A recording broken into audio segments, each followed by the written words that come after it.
Hi, I'm Mike from ATB Guitars, and welcome to Q&A with Mike. This is number 16.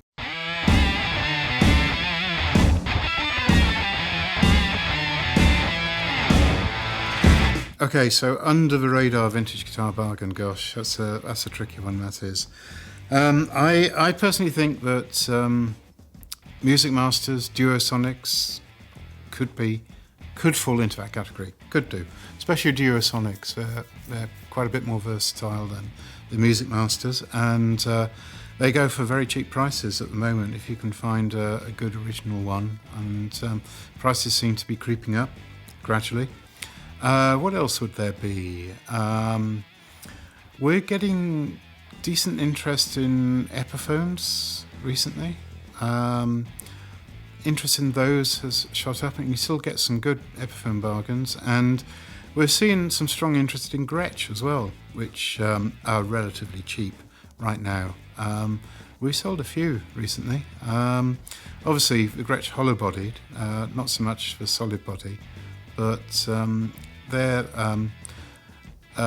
are from the 50s and 60s. I'm talking about. They've shown good interest, and they're still a relative bargain, I think, compared to other guitars. What else would there be? All the juniors have sort of gone up quite a bit, the SGs and the Les Pauls, so they're not so much as a under the radar vintage guitar bargain as they used to be. So I would go with the ones I said for the time being. If I think of any more, then I'll come back to you. Okay, Matt Randall Guitars has asked via Instagram, Desert Island guitar. Okay. Well, if I get invited to Desert Island Discs, which I'm very much looking forward to if I do.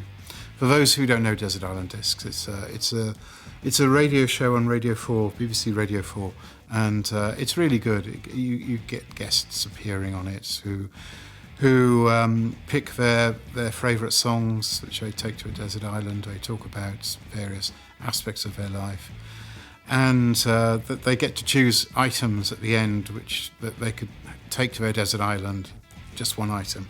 So for me, yeah, it would probably be a guitar. And what desert island guitar would it be? I think if I was going to be stuck on a desert island for a long time, I'd probably take a 1964 ES335 in cherry red, I would say. The reasons being, there might not be electricity if it's desert island, so it'd be pointless bringing an amp. You wouldn't need an amp with a 335. You could just happily strum it along, play it yourself without using an amp. And if you get a really good one, they'll play themselves, so it'd be no effort to play. And they're really versatile guitars. 64 being the good neck year for Gibson, of course, which I personally and quite a few other people find comfortable. So yeah, cherry red as well, that's the colour to go for. So yeah, cherry red 1964 Gibson ES335 TDC for me. Thank you. Okay, so from Instagram again, we have Charles Adderley, who asks, do you have a favourite guitar in stock at the moment for playing or story? Okay, favourite guitar in stock at the moment. Well, at the moment we have two bursts. My favourite guitar at the moment would probably be the 00 burst, which is a nice cherry sunburst. It's not quite such good condition as the other one, but it feels fantastic. There's no story behind it though, really. It's just a really good burst. We have another burst which is good, but it's got a skinnier neck, so it doesn't quite feel as good as the one I've just described. But that one was Tony Hicks's from the Hollies, who was one of the UK's first vintage guitar collectors, first prominent vintage guitar collector. Other ones I like at the moment. I do like our Lake Placid Blue Telecaster. I have a bit of a thing for tellies, and that one is absolutely gorgeous to play. Again, there's no story behind it. We have a few guitars with stories, but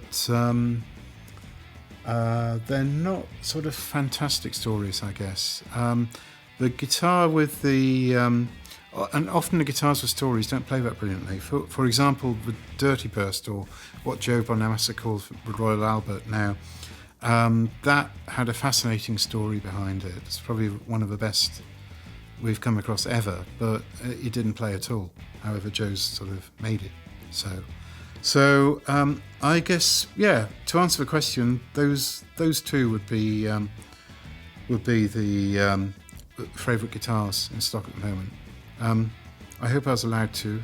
I took the liberty to say to anyway, so there you go. Okay, Richard Selden, DNP.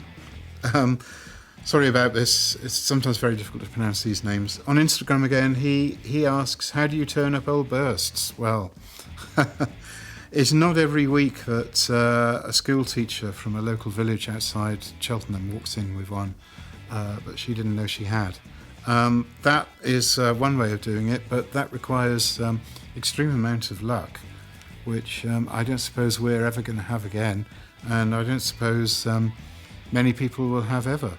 Although on a recent trip to Dallas, I heard a story that a famous guitar finisher actually came across an old burst recently in similar circumstances. So obviously that does happen. Other way of turning up old bursts is there was one in an auction recently in the UK. Apart from that, you just have to basically look through dealers and see what they have. Dealers like us, Drew in California, anyway, or look through Reverb. They'll turn up there as well. But if you really want one, then you have to do quite a bit of digging around, because there's a few different varieties of bursts, and well, good luck to you.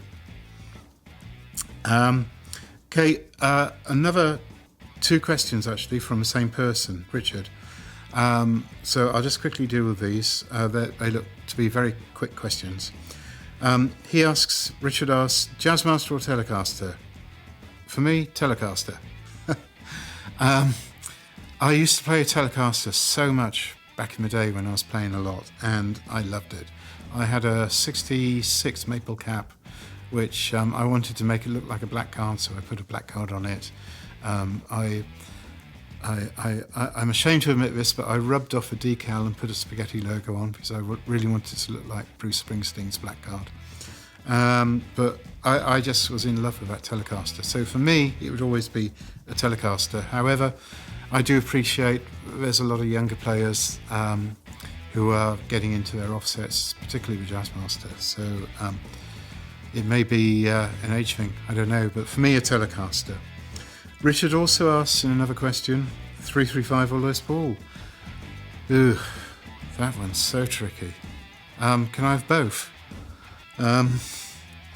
If I can't have both, then going back to my Desert Island question, it would probably be a 335. But really, I'd like both, please, Richard, if that's okay. Hope that's okay. Sorry.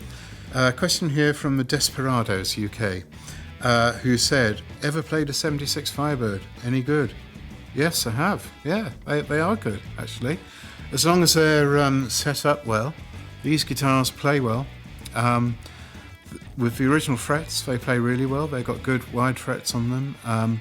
They've got quite a chunky neck towards the neck body joint. But a lot of people seem to get on with that. But yeah, no, they're good. They're good guitars to play. They sound like a Firebird should do. They're not too heavy, and at the moment they're relatively cheap. So if you find a good one, yeah, go for it. Get one. And a question here from Gubbins Paul asks me, what makes a good player grade vintage guitar? Again, that's a good question, Gubbins or Paul or whatever. But player grade vintage guitars are probably a whole topic to themselves. But to give you a brief outline, a player-grade vintage guitar is basically something which has been messed around with and you could not describe as original. Usually the most common player-grade vintage guitars are refins, or guitars which have been routed for different pickups, or there's been a neck break, especially in the case of Gibsons. These are basically, if you're looking for a player guitar, and this is the reason they're called player-grade, is that they'll sound and play every bit as good as an all-original guitar, but they have modifications to them which make them more affordable. What makes a good one? Well, lots of different things can. It really depends on, at the end of the day, how it feels, how it sounds, and how it plays to you. But if you're looking in terms of Fender, then I would look at refins, and one which has done really well. There's a lot of people who refinish vintage guitars out there who do an absolutely incredible job. Two people off the top of my head in the UK that I can wholeheartedly recommend include Clive Brown and Yuki from Player Grade Vintage. We've sold both of these people's work and they're absolutely fantastic. Yuki is particularly good with the Gibson side of things, and Clive is particularly good with Fenders.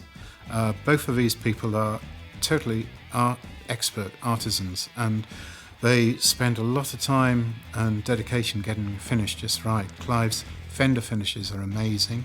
Yuki's Gibson Les Paul conversions and the finish he does on those are equally incredible.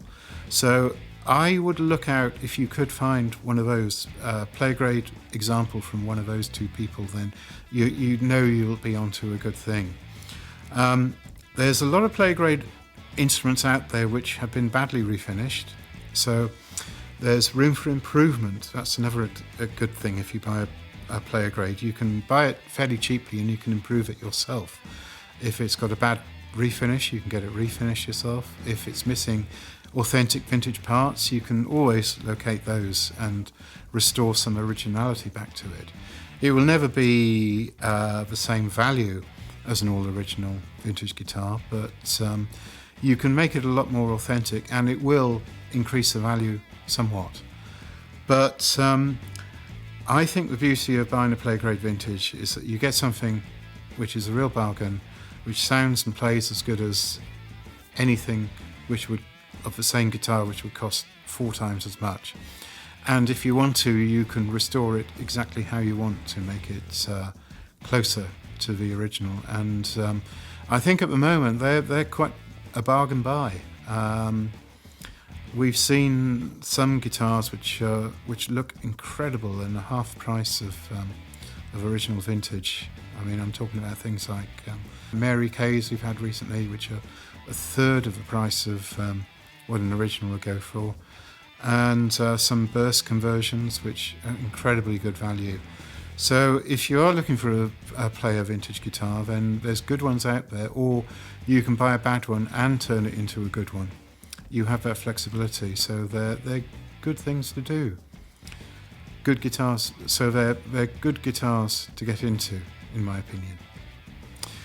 Well, thank you ever so much for all your wonderful questions. We'll be doing a few more of these, so if you do have any more questions you'd like answered by myself, then please just get in touch, leave any comments below. Contact us by email, Messenger, Instagram, or Facebook, or whatever method you like, or WhatsApp. All the numbers are on our website. And hopefully if you'd like this, then give us a thumbs up, and please subscribe, and I look forward to seeing you all soon. Bye.